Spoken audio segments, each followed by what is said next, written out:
All right, so we're talking about simplifying polynomial expressions, and you notice I combined section 5.5 and 5.6 with adding and subtracting polynomial expressions and multiplying monomials.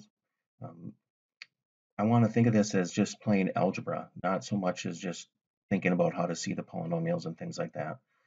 So when we look at algebra, like terms contain the exact same variable factors raised to the same powers. So they have to contain the exact same variable factors. To simplify an algebraic expression, we expand or distribute any terms containing group factors.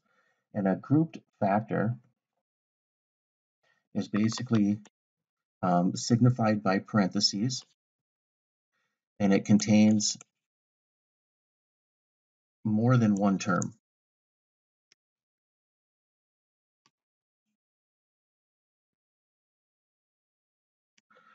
So I talk about these grouped factors, and the reason why is we need to distribute to those terms in that factor. And then when we're done, we'll combine like terms. So just looking at this first expression, what I like to say is the first thing when we look at an expression is where are the terms? And there's only one plus outside of parentheses. So this has two terms. Now, the parentheses that are involved with these are grouping more than one term, but they do represent factors. So basically, this is the same. This term on the left side is a factor of 1 times this factor 2a squared minus a plus 4. So in order to multiply this, we do need to distribute term by term.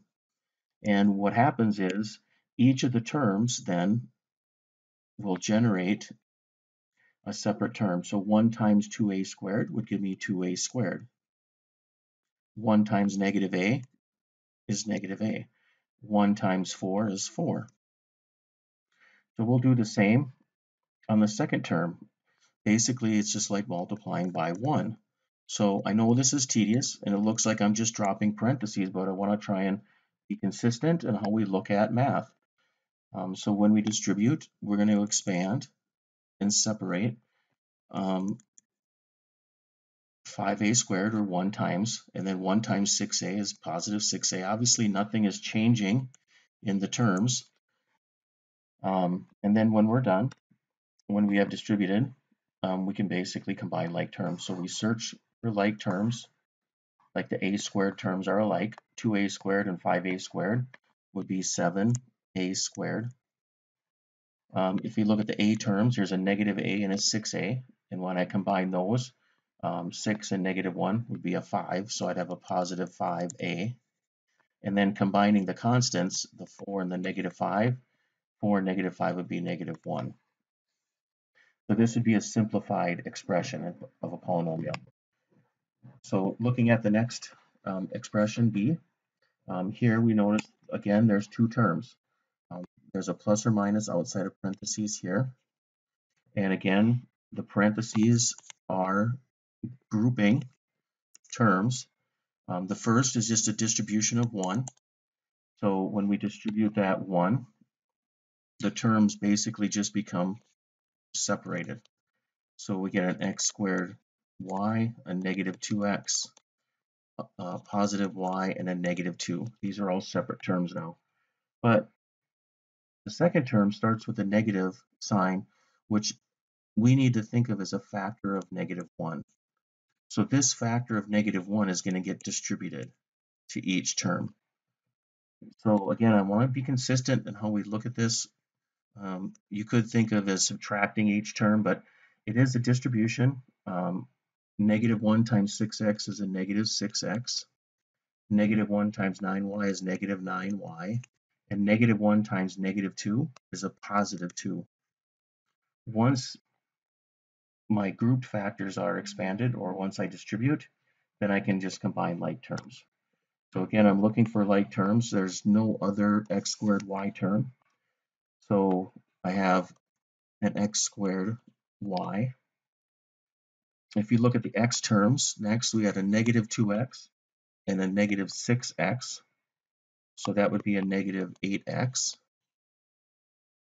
And then the y terms, I have a positive y and a negative 9y. So that'd be a negative 8y. And then a negative 2 and a positive 2 is just 0.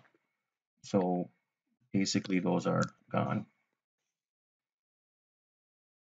All right, so the last expression seems like we'll have something to do here, meaning here, when we see the two terms, the separation in the terms is here. And then what are the factors that are being distributed? So here it's a little easier. Here we have a negative 8 factor, and that's going to be distributed to all three of these terms. And when I do that, I'm going to expand the three terms. I'll have a negative 8 times y squared, which is a negative 8y squared. I have a negative 8 times negative 2y, which is a positive 16y. And then I have a negative 8 times a positive 3, which is a negative 24. Okay. The next term has a factor of negative 4. This negative 4 needs to be distributed to all three terms in our group factor, and we're going to create three new terms. Negative 4 times 2y is a negative 8y squared. Negative 4 times y is negative 4y. And then negative 4 times negative 6 is a positive 24. So finally, we'll combine these like terms. We have a negative 8y squared and a negative 8y squared. That's a negative 16y squared. We have a 16y and a negative 4y, so that'd be a positive 12y. And then again, we have a negative 24 and a positive 24, so those are just 0.